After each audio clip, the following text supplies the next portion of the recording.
Bonjour à tous, c'est Pixis, j'espère que vous allez bien et aujourd'hui on se retrouve pour une nouvelle vidéo où je vais parler des choses qui m'insupportent dans koh. Voilà, d'une liste de choses que je n'aime pas dans le programme, qui m'énervent au fur et à mesure des années ou des problèmes qui sont venus récemment. Bref, voilà.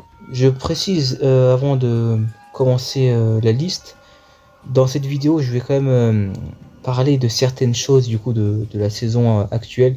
Donc si vous n'avez pas regardé la saison ou si vous n'avez pas regardé les derniers épisodes, voilà, je vous préviens car je vais peut-être un peu spoiler vu que je vais revenir sur certains événements, même si ça n'enlève pas que c'est une saison que j'apprécie honnêtement. Donc j'attends de voir la finale et le dénouement de la saison pour mettre un point dessus, mais honnêtement pour moi c'est quand même une belle saison pour l'instant et franchement j'ai pris vraiment plaisir à la visionner.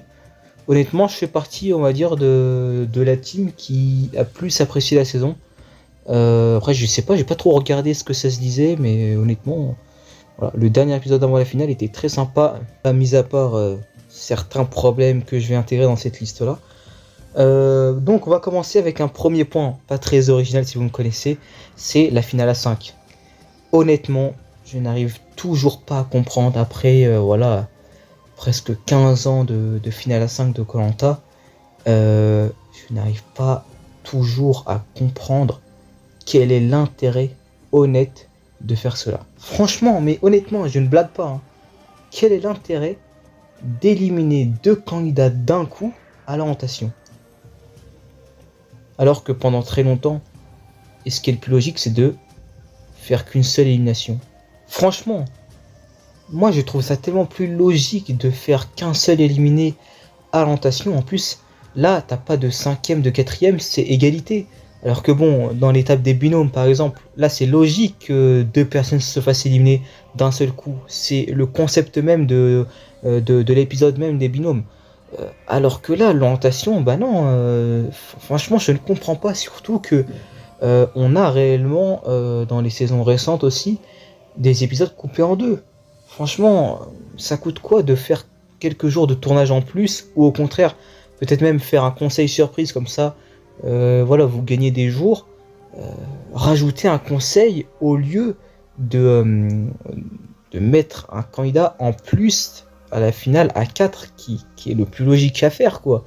Et en plus, il y a des épisodes coupés en deux qui ne servent pas, voilà, où il n'y a pas d'élimination à la fin, donc finalement, si vous enlevez la finale à 5, vous mettez une finale à 4 et que vous rajoutez un conseil, en termes de nombre d'épisodes finales, ça revient au même en fait. Et au moins, on aura un épisode complet au lieu d'avoir un épisode coupé en deux. Au lieu de couper l'épisode des ambassadeurs, faites un vrai épisode à la place. Non, mais franchement, je ne comprends pas. Déjà que l'orientation, ils l'ont coupé en deux. Enfin, à la finale, plutôt, ils ont fait un épisode d'orientation complet. Ok. Mais franchement, ce truc de finale à 5, je n'arrive pas.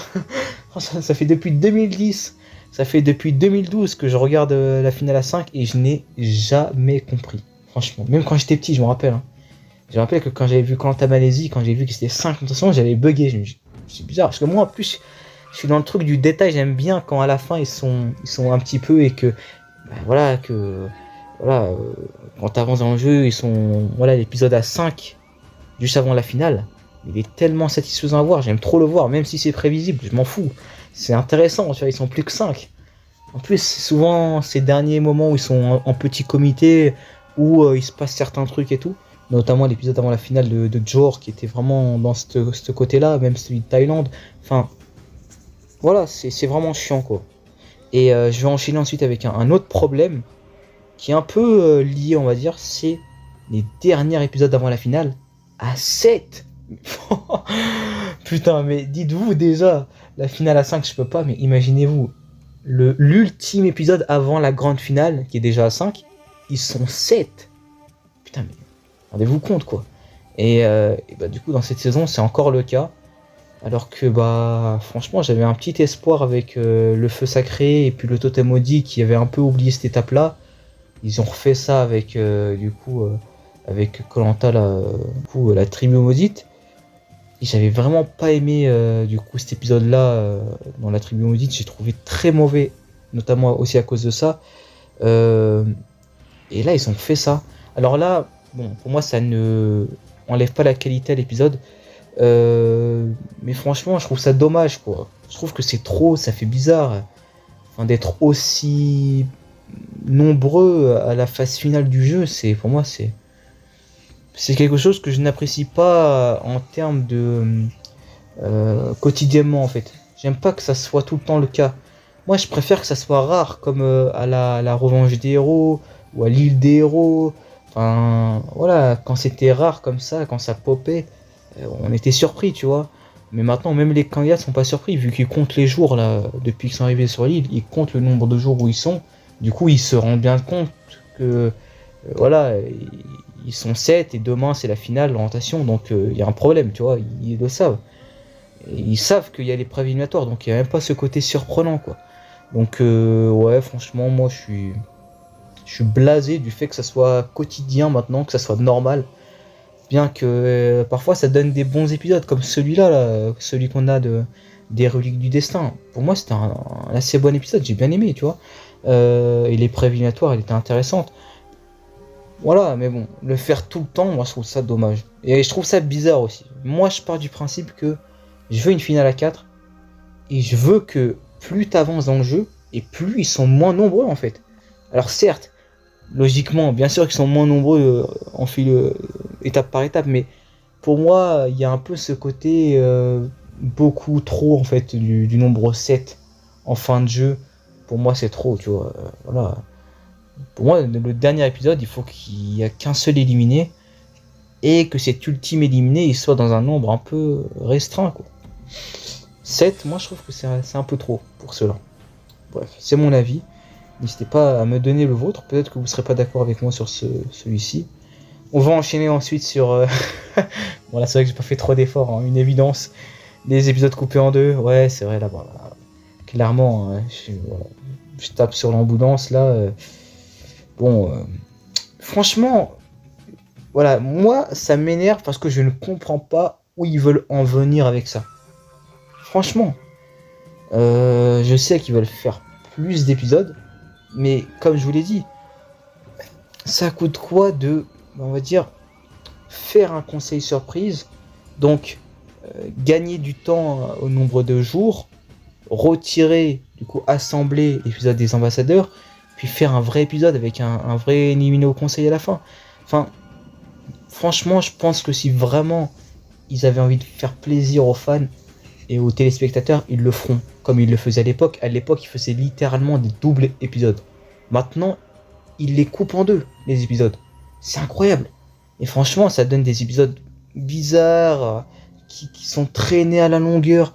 Je trouve ça dommage en fait. Et puis, désolé, mais quand vous voyez des parties d'épisodes, quand vous voyez un épisode des ambassadeurs, la première partie qui est très intéressante, et quand vous regardez la deuxième partie qui est assez intéressante aussi, tu te dis mais putain, mais en un seul épisode ça aurait été un très très bon épisode, mais pourquoi ils font pas ça comme ça, quoi. Et franchement, avant ça tenait dans un épisode de 2 heures. Maintenant, on dirait qu'ils veulent tellement bourrer les épisodes que voilà, tu te dis ah ouais, ça aurait fait trop. Mais malheureusement, dans certains épisodes coupés en deux, la majorité en soi, bah, tu sens que c'est du remplissage, quoi. Voilà, quand ils te font un épilogue juste pour un confort, pour voilà, t'amener à l'éviction des ambassadeurs, pour pas que ça soit trop juste au niveau du timing, bah, tu te dis mais putain, mais qu'est-ce que vous faites, quoi. Franchement. Et puis il y a un truc qui est arrivé dans cette saison-là, c'est les cliffhangers. Oh putain. Là, franchement, ils ont fait fort. Ils ont fait fort et honnêtement, c'est super chiant. Parce que quand tu regardes un épisode dans koh t'as envie de savoir qui est éliminé à la fin. Et là, certes, t'as un cliffhanger sur un duel de riposte, souvent. Hein. Certes, ça te hype pour regarder le prochain épisode, mais tu te sens un peu douillé en fait en regardant l'épisode. Même si l'épisode est très bon, parce que ça a été le cas pour moi dans cette saison. Les Reliques du Destin, pour moi, j'ai un très bon avis de la saison. Stratégiquement et tout, les épisodes sont complets, les candidats sont très intéressants, j'aime bien ce qui se passe, ouais, il y a un peu de clash et tout, enfin, c'est très intéressant. Mais franchement, les épisodes sont très bons. Mais voilà, quand il y a des épisodes comme ça avec le cliffhanger à la fin, et que t'as pas l'éliminer, désolé, mais ça gâche un petit truc quand même. Et franchement, pour moi, voilà, si tu prends le pari de garder de garder le twist, qui est honnêtement le twist qui était quand même assez casse-gueule, pour moi il fait bien le taf, et ça a donné un bon rendu à la saison. Mais franchement, pour moi il faut jouer le jeu et garder ce côté éliminé à la fin, quoi, et de savoir réellement qui est éliminé à la fin de l'épisode. Parce que c'est vraiment chiant en fait de ne pas avoir cela. Alors certes, si tu regardes la saison en replay et tout, c'est pas trop dérangeant, mais quand tu regardes la saison en direct, c'est très très chiant vu que en fait t'attends toute une semaine pour regarder la suite. Certes, t'as bien kiffé l'épisode, et puis ensuite t'as le cliffhanger qui te dit ah bah non, t'auras pas l'éliminer. Et ça c'est tellement dommage. Franchement, je pense que voilà, il fallait qu'il joue le jeu complètement avec le twist et ne pas justifier ça pour, je sais pas, hyper la semaine prochaine. Pour certains épisodes, je peux comprendre, notamment, vous voyez le duel de riposte qu'il y a eu dans les Reliques du Destin, où ils étaient 3, enfin plutôt 4, pardon, à s'affronter sur le duel. Là, je comprends, vu que le duel était de journée et le lendemain. Donc ouais, logique, tu vois. Pour cet épisode-là, je peux comprendre. Mais le reste, les autres duels, voilà. Et puis en plus, ils font ça à moitié, vu que ils ont bien montré qu'à l'épisode 1, ils ont pu le faire, quoi. Vu qu'avec le duel de riposte, ça s'est passé, quoi. Donc voilà, ça tient. C'est juste qu'il faut qu'ils jouent aussi et qu'ils adaptent aussi l'épisode avec cela, quoi. Bref, voilà. Bon, c'est pas très original, vu que les épisodes coupés en deux, on crache dessus. Et puis aussi, je vais retomber sur un truc, honnêtement, l'orientation en un seul épisode, je pense pas que ça soit une si bonne idée que ça. Je vais y venir, en fait, moi, je kiffais en fait l'idée de faire un seul épisode d'orientation, mais je remarque en fait que franchement, l'orientation, en fait, quand tu le fais dans un seul épisode, ça traîne quand même en longueur. C'est passionnant, c'est intéressant, mais au final, je trouve que ça n'enlève pas le combo final du fait que poteau plus orientation, c'était vraiment plus le prime et donc la victoire du gagnant. Pour moi, c'était le truc parfait, vu que là, t'as vraiment un épisode complet où tu peux ramener le divertissement, voilà, la dramaturgie sur l'orientation, et aussi adapter les poteaux aussi, qui sont généralement assez lents au niveau du montage. Alors que là, quand t'as un double épisode pour la finale, car je considère que l'orientation c'est la finale, clairement l'épisode des poteaux, l'épisode vraiment final, il est pas si intéressant que ça et très ennuyant, et t'as pas envie de regarder, franchement. Alors que là, quand t'as l'orientation dans l'épisode même de la finale, ça donne envie de regarder, et puis ça donne un truc compact, quoi, comme ils font Survivor. Et Survivor, ils font encore mieux, ils te mettent le final boot dans cet épisode là, alors que voilà, Koh-Lanta, ils ont rien compris, ils font l'inverse, quoi. Donc ouais, franchement, et voilà, moi je trouve que ça n'a pas non plus un gain de fou l'orientation en un seul épisode par rapport à ce qu'il y avait avant. Donc de ce que j'aurais vu dans mon marathon précédemment, là il n'y a pas très très longtemps, je kiffais vraiment quand il faisait qu'un seul épisode de finale, quoi. Ouais. Ensuite, je vais enchaîner sur un problème. Alors, pas trop dans le fond du programme, plutôt dans la forme. Et là, c'est même pas clairement dans le programme, hein, c'est vraiment dans la diffusion, c'est les pubs. Les pubs, alors déjà, on sait que les pubs et Koh-Lanta, c'est vraiment, voilà, comme père et fils, hein, voilà. Ils sont vraiment liés, quoi. C'est-à-dire que Koh-Lanta sans pub, c'est pas Koh-Lanta. Mais clairement, parce que moi, maintenant, je regarde en replay les épisodes. J'ai pas trop le temps de regarder le soir et tout. Je suis crevé le soir et tout. Avant, je regardais la première partie de l'épisode le soir, et puis après, j'allais me coucher, et le lendemain, j'allais regarder en replay et tout. Mais en fait, je me dis que autant regarder tout en replay, et de plus en replay, mais les pubs, mais franchement, là, je suis vraiment abasourdi. Car moi, en replay, j'ai regardé quelques fois, notamment la guerre des chefs, certains épisodes de certaines saisons et tout, quand j'avais pas le temps de regarder en direct. Il n'y avait pas autant de pubs sur MyTF1. Mais là, c'est du scam là. Non mais franchement, c'est incroyable le nombre de pubs qu'il y a. Putain, en plus maintenant, ils font en sorte que tu peux pas les passer, tu peux pas tricher. Et le pire c'est quoi? C'est que quand tu fais une pause sur MyTF1, tu dis vas-y, je fais une petite pause, je reviens. Donc je quitte un peu l'application et tout. Je reviens, tu vois. Je reviens, ça te met une pub déjà en bonus, tu vois. Et puis ensuite, quand t'as fini la pub, t'es censé regarder l'épisode. Et là, ça te remet une pub, la pub qu'ils avaient mis initialement dans l'épisode. Alors que, en plus de compter la pub qu'il y avait, vu que tu rentrais dans l'application, enfin, vu que tu cliquais sur l'épisode en fait. Bon, bref, je sais pas si vous m'avez compris, mais bref, c'est infernal. J'en peux plus. J'en peux plus de ces pubs, putain. Je suis limite en train de vouloir acheter l'abonnement, mais non, je le ferai pas, parce que sinon j'aurais perdu. J'ai pas envie de donner de l'argent à ça là. Mais franchement, c'est très chiant. Vraiment. Hein. C'est déjà l'année dernière, ça me l'avait un peu fait. Ça me fait un peu saouler. Ça m'a toujours un peu saoulé les pubs. Mais là, cette année là, avec cette saison, oh, les pubs, c'est trop chiant là. Oh, laisse tomber. Incroyable. Bref. Voilà, alors je vais enchaîner sur un truc où si vous me connaissez, vous savez que j'aime pas ça. Hein, c'est les noms de saison. Voilà, bon, bref, je vais pas épiloguer 20 ans là-dessus. Hein, voilà. Faites des noms de saison simples, efficaces.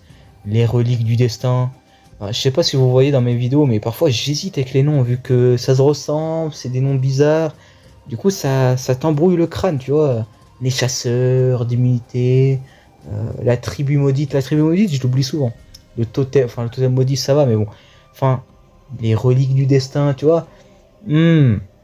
C'est souvent des noms que t'abrèges, tu vois. Malheureusement. Enfin, un nom de saison, tu dois le retenir simplement. Là, quand t'as les chasseurs d'immunité, tu les appelles les chasseurs.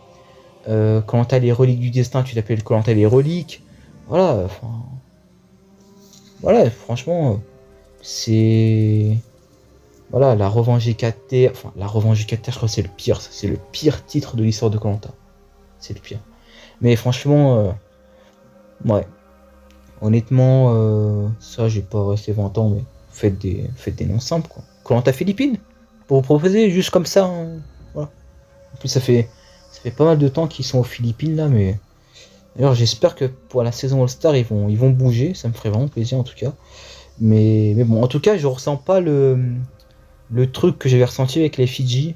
Le fait que, même si on est longtemps aux Philippines, je sais pas... Ça me dérange pas encore, tu vois. Mais ça fait quand même un moment, donc ça ferait vraiment du bien qu'il change d'endroit aussi. Bref. Ensuite, qu'est-ce que j'aime pas? Ah oui, ça, putain. Les épreuves en équipe alors qu'on est en individuel. Je ne comprends pas le principe, honnêtement. Alors ça, ils ont dû s'inspirer de Survivor, vu que dans Survivor, ils le font souvent. Et bon, Survivor, quand ils font ça, j'aime pas, mais bon. Enfin, j'aime pas. Plutôt, je m'en fous, vu que dans Survivor, les épreuves, c'est pas non plus... comme dans Koh Lanta, ça prend pas autant de place. Enfin, pas autant que dans Koh Lanta, en tout cas. Et franchement, ça m'énerve. Sache que les épreuves en équipe... voilà, en individuel, je sais pas... Pour moi, ça quince un truc. En plus, ça permet aussi de retourner des trucs bateaux, tu vois, des trucs que tu t'y attends, quoi. Avec, par exemple, des compositions d'équipe avec 2 rouges d'un côté et des jaunes de l'autre, comme on avait eu avec les chasseurs d'immunité et puis, du coup, les reliques, là, qu'on a eu. Heureusement qu'ils font le truc de la personne bannie que tu choisis pas. Ce qui avait été très intéressant avec Mesa et aussi avec du coup Clarisse. Mais franchement, c'est vraiment des trucs qui... voilà, un truc que j'aime pas trop, honnêtement. Puis en plus, c'est bizarre parce que... voilà, le groupe qui gagne l'épreuve, bah pour moi, je compte pas la victoire pour ces candidats-là. Pour moi, c'est pas une victoire individuelle, c'est une victoire en groupe. Comment tu veux compter ça en individuel? Ils sont... Pour moi, allez, les binômes, encore tu peux compter, mais sinon, en 3, quand t'es plus de 3, 4, mais Voilà, quoi. Non, c'est pas une épreuve individuelle gagnée, quoi. Et je vais rebondir là-dessus. Sur un truc qui m'insupporte ces dernières années.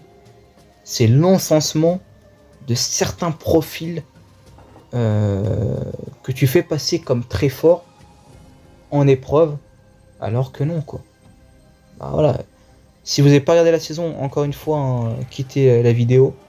Mais voilà, les reliques du destin, Cynthia, mais tout le pentaquès qu'il y a autour de ça, là, avec les victoires individuelles. Mais voilà, vous avez gagné 4. Quand Denis dit Cynthia, vous avez gagné 4 épreuves. Non, mais qu'est-ce que tu racontes? À vous toute seule, vous avez gagné 4 épreuves. Mais qu'est-ce que tu racontes? T'as gagné 2 épreuves.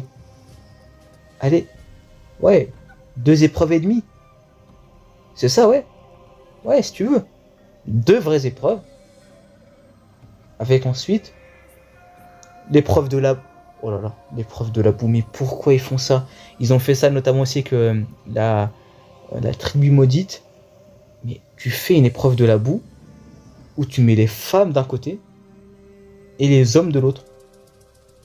Et donc, voilà, il y en a 2 qui gagnent. Bah, alors que bah, dans l'épreuve, bah, c'est pas comme dans le parcours du combattant, où déjà là, moi, je préfère qu'il y a vraiment qu'un seul gagnant, mais bon. Le parcours du combattant, c'est pas grave, vu que là, c'est pendant toute l'épreuve où les femmes et les hommes sont séparés. Donc ça, c'est pas très grave. Alors que l'épreuve de la boue, ils sont tous mélangés. Il y a les hommes, les femmes, et finalement, voilà, le premier homme qui gagne, il a gagné, et la première femme qui gagne, bah, elle a gagné. Mais c'est quoi ce bordel? Alors que, bah, on va dire que bah, dans les reliques du destin, on a eu, c'est qui? C'est Hugo qui a gagné, ouais, Hugo qui a gagné. Et après, il y a tous les garçons qui étaient devant. Puis il y a Cynthia et les filles loin derrière. Et après, Cynthia remporte l'épreuve. Alors qu'elle était 5ème, 4ème, peut-être même 6ème, je ne sais plus. Mais enfin, je trouve ça tellement... Enfin, moi, j'aime pas. Enfin, ça m'énerve quand Denis il encense des profils comme ça. Quand la prod font une espèce de, voilà, de montage, de dire, de faire passer une aventurière ou un aventurier comme super héroïque, qui gagne plein d'épreuves, alors que il a gagné que 2 épreuves et demie, même pas, tu vois. Enfin, ouais, 2 épreuves, parce que moi, je la compte même pas, voilà, l'épreuve là de la boue, là. Enfin, et puis l'épreuve en équipe, que je vous ai parlé avant, pour moi, je le compte pas comme une épreuve gagnée, quoi, en individuel. Mais en tout cas, ça m'énerve, parce que ça... Après, t'as tous les candidats qui disent ouais, Cynthia elle est comme ça, elle est comme ci. C'est vrai qu'elle est quand même très performante dans les épreuves, notamment les épreuves de stress, et il faut gérer son sang-froid. Moi je le dis, Cynthia, c'est pas une candidate que j'aime beaucoup, mais on va dire que dans les épreuves de sang-froid, elle est vraiment très performante, très très forte. Mais voilà, mais ça m'énerve quand on fait passer des candidats comme ça, voilà, quand on fait tout des caisses quoi sur des trucs, alors que franchement, objectivement, non, c'est pas vrai. Voilà, t'as gagné 2 épreuves sur 4 alors qu'on te dit que t'as gagné 4, mais c'est du scam. C'est du scam, franchement, ça m'énerve. Puis Denis qui se ment à lui-même, qui fait... Enfin voilà, tu sais Denis que...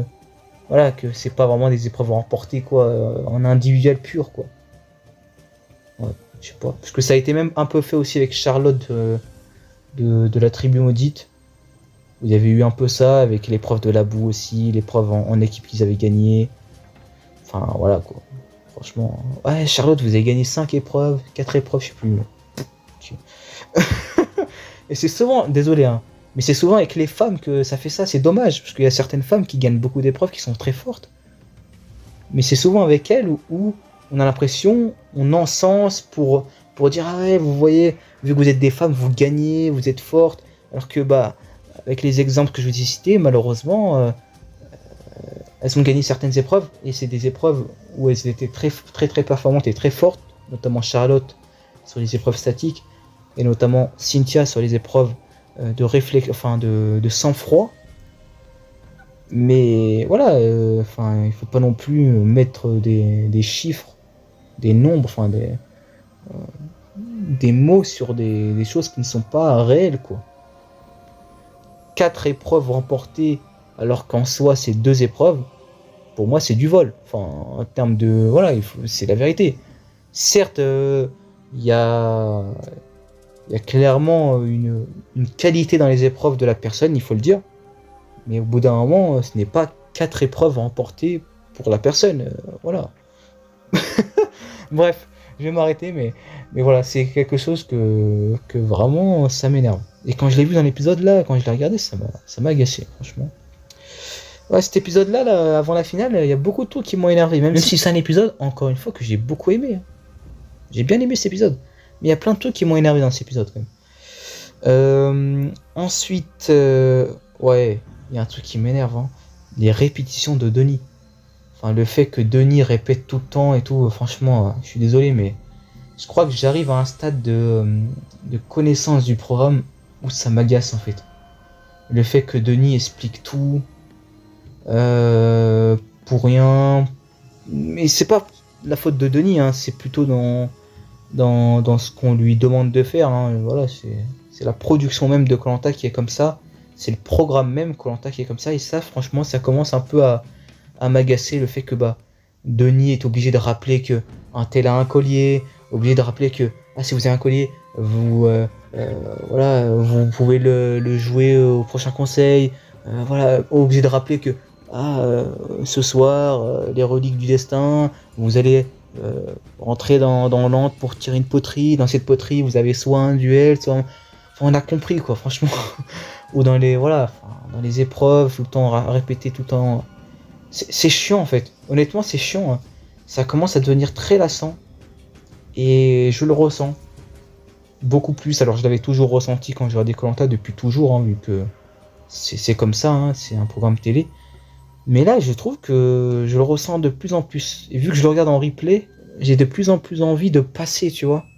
De faire la fonctionnalité comme ça, passer les 10 secondes, tu vois, comme sur YouTube. Alors, je le fais pas, hein, parce que, bon, si je commence à faire ça, je passe les conforts, je passe tout. Mais je passe rien, tu vois, je regarde tout l'épisode en entier. Mais franchement, je suis à 2 doigts de passer, vu que ça m'énerve, tu vois. Perdre 20 secondes sur ça, voilà. À droite à gauche, c'est bon. Je sais pas si ça vous fait ça, honnêtement. Peut-être que c'est moi aussi, hein, vu que je regarde tout le temps Koh Lanta, voilà. C'est peut-être ça, hein. Parce que là, je me suis un peu arrêté de regarder Koh Lanta, je regarde juste les saisons en diffusion, je regarde plus, voilà, pour le plaisir de regarder les anciennes saisons comme ça. Comme je l'ai dit, je préfère garder ce plaisir-là pour plus tard, comme ça, quand je redécouvre, ça me fait un coup de nostalgie. Mais honnêtement, ça m'énerve un peu, les répétitions de Denis comme ça. Voilà. Ensuite, ça va un peu de soi. Un truc qui commence de plus en plus à m'insupporter. C'est les conforts. Honnêtement. Les conforts, mais qu'est-ce que c'est devenu chiant. Alors, c'est peut-être pas... ça a peut-être toujours été comme ça, en fait, les conforts. Mais peut-être aussi un truc de répétition du programme. Peut-être un truc de lassitude aussi, du fait que c'est un peu toujours la même chose, et les conforts, c'est pas très intéressant en fait. Surtout en partie individuelle, tu vois. Enfin, en équipe aussi, hein, quand t'as vraiment des conforts, tu vois, spécifiques et tout, aller dans un hôtel et tout. Et franchement, je trouve que les conforts dans Koh Lanta, c'est devenu quelque chose d'un peu caricatural. C'est peut-être pas le mot, tu vois. Mais bon, je trouve ça un peu dommage que ça soit toujours la même chose. J'aimais bien, moi, quand avant, bon, ça fait un peu vieux con, hein, mais bon, c'est vrai. J'aimais bien quand les conforts étaient simples, tu vois. Enfin, petit confort, et le confort d'aller à l'hôtel, de profiter, ça, faites-le qu'une fois, à la rigueur. Mais là, ils le font tout le temps. Et en plus, c'est toujours des conforts accompagnés, des conforts partagés. C'est toujours des conforts partagés, hein, à quelques exceptions près. D'ailleurs, dans cette saison, ça m'a étonné, mais ils ont fait un confort pas accompagné. Ça m'avait un peu étonné, d'ailleurs. Positivement. Mais voilà, moi j'aimais bien quand il y avait des conforts simples, du genre un confort où tu manges une pièce de viande sur le site même de l'épreuve, tu vois, des trucs simples, tu vois, rapides. Et voilà, après, c'est des trucs rapides, tu vois, le confort, c'est pas un truc où le téléspectateur doit s'attarder, tu vois, c'est plus pour les aventuriers en soi, tu vois. Et nous, en tant que téléspectateurs, on doit pas, s'il n'y a pas grand chose à nous apporter pour nous en termes de visionnage, notamment stratégique, notamment si les candidats parlent d'autres candidats, si voilà, si ça parle un peu, voilà, si ça parle de trucs intéressants. Après, si c'est pour dire c'est bon, oh c'est incroyable, oh ça fait plaisir, ça fait longtemps, oh j'avais vraiment faim. Voilà, bon, on reste une heure là-dessus, tu vois. Donc, ouais, franchement, les conforts, ça commence à m'énerver. Voilà, ça m'énerve pas en fait, c'est juste que ça commence à m'ennuyer, voilà, c'est plutôt ça le terme. Voilà. Donc la solution peut-être faire moins de confort, voilà où ils partent dormir dans un hôtel et tout. Voilà. Le confort aussi intéressant, c'est quand même bien, c'est où ils vont voyager, voir un peu de trucs et tout. Après, je vais pas mentir, même quand ils vont chez l'habitant et tout, même ça commence un peu à m'ennuyer. Donc d'un côté, il y a aussi ce côté lassitude aussi, hein, bien sûr, de ma part à moi. Et on va terminer avec la dernière chose qui m'énerve un peu, c'est la prod et ses coups de pouce. Hein. La prod et les petits coups sous le comptoir pour aider un peu certains candidats, pour aider un peu le déroulement. Bon voilà, clairement voilà, je l'ai mis parce que voilà, je voulais un peu en parler, mais sinon c'est pas vraiment un gros problème par rapport au reste des trucs que je vous ai dit. C'est pas un truc qui m'énerve et un truc qui est tout le temps présent, mais c'est vrai que c'est un peu chiant quand tu vois certains trucs un peu aidés, quoi, ça se voit, tu vois. Notamment dans cette saison, sur le dernier épisode avant la finale là qu'on a eu. Voilà, ça sent un peu le coup de pouce, tu vois. Ou même dans la saison qui précédait, voilà, avec notamment le fameux coup du collier là. C'est quoi ça? Le collier, le plus grand coup de bluff de l'histoire de koh. Mais dites-moi, est-ce que c'est une blague? Franchement, honnêtement, est-ce que vous avez pas honte? Il y a aussi le coup des colliers, voilà, bon. Ça, je vais pas revenir là-dessus, vu que bah, même dans Survivor, on critique jamais Survivor là-dessus, alors qu'ils trouvent tous 10 000 colliers. Bref, voilà, je vais pas revenir là-dessus. Mais c'est vrai que bon, je trouve que, je sais pas, j'ai un peu ce pressentiment, ce ressenti. Dites-moi si je me trompe. Peut-être que c'est juste moi qui pars en parano total. Mais voilà. Je voulais parler un peu de ça. Après, je vais pas rentrer trop dans les détails, vu que j'ai pas envie de dire que des conneries aussi. Mais bon, voilà. Des trucs un peu aidés comme ça, des trucs un peu qui sont pas très fins. Voilà, ou qui sont vraiment pas honnêtes, ça fait un peu, c'est un peu chiant quoi. Bon, après, bon, tu me diras, c'est peut-être aussi dans le côté, ils veulent faire trop des twists. Et forcément, qui dit twist, dit forcément intervention de la production. Et ça, bon, voilà, c'est le jeu qui veut ça. Mais honnêtement, moi, je préfère des saisons moins, menées à la baguette par la production, sur notamment des conflits entre candidats, mais plus laisser le cours faire et laisser les choses faire. En fait, juste adapter le casting. Et pour moi, cette saison a un très bon casting, qui est très intéressant. Pour le coup, bah, on voit que ça donne quand même des côtés un peu intéressants, même si bon, on sent un peu la prod aussi, mais bon, moins que dans d'autres saisons aussi quand même. Bref. Et avant, c'était aussi moins le cas, même s'il y avait moins de twists. On voyait que quand même c'était intéressant et le déroulé.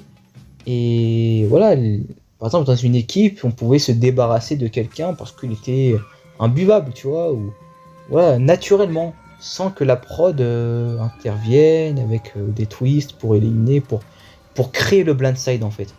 Voilà. En fait, pour créer le blindside, on n'a pas besoin de la production, tu vois, et de ces interventions. Il faut que les candidats réfléchissent eux-mêmes pour blindside eux-mêmes, tu vois. Bref. Pas attendre au collier, pas attendre aux reliques, même si, encore une fois, je prends à part comme mauvais exemple cette saison, car pour moi, cette saison se passe très bien dans ce côté-là, de ce que j'ai vu. Même s'il y a des trucs un peu chiants, mais bon. Pas au point de se dire que c'est vraiment un gros problème quand même. Bref. Voilà, en tout cas j'espère que vous avez apprécié cette vidéo, c'était quand même assez long, hein. Franchement je pensais pas que c'était aussi long. Voilà, bon, vous voyez qu'en ce moment je fais pas trop de vidéos vu que je n'ai pas trop le temps. Mais ça me fait plaisir un peu de parler de koh quand même. D'ailleurs, bon, j'espère que voilà, que c'est un peu bizarre de revenir, de parler un peu des choses qu'on n'aime pas dans koh, vu que bon, on dirait qu'on n'aime pas le programme quand on fait ça, mais non, c'est vraiment un programme que j'adore. Je kiffe toujours regarder koh. Mais il faut dire que, il faut pas se mentir aussi, koh est un programme aussi qui lasse un peu sur certains points. Vous l'avez vu sur mes critiques dans cette vidéo. Donc voilà, je voulais vous parler de ça. Et vous inquiétez pas, je parlerai bientôt des points positifs et de ce que j'adore dans koh. Et voilà. En tout cas, moi je vous dis à la prochaine pour de prochaines vidéos. Allez, salut!